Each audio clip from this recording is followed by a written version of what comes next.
This protocol provides the opportunity for scientists to characterize protein crystals embedded in highly viscous materials, as well as other soft materials currently hard to characterize using existing setups.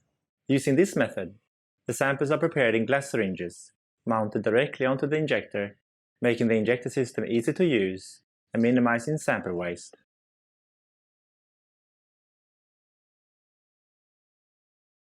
To prepare crystals in a high viscous medium, first centrifuge the crystal solution at low speed to form a soft crystal pellet.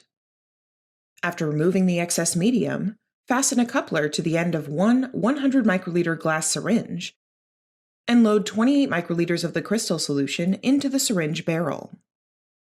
Slowly insert the plunger into the top of the syringe and gently push the solution to the end of the coupler tip. To remove bubbles, use one gloved finger to apply very gentle pressure to the top of the blunted coupler needle point to create a seal, and retract the plunger to draw the solution away from the needle tip to create a buildup of pressure within the syringe. Then, remove the finger to quickly release the pressure and to burst any bubbles within the syringe.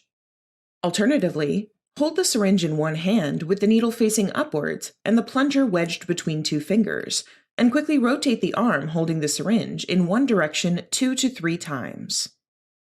The resulting centrifugal force will force any air bubbles out of the syringe. When all of the bubbles have been removed, use a fine spatula to add 42 microliters of high vacuum silicone grease directly to the top of a second 100 microliter syringe, and depress the plunger all the way to the end to remove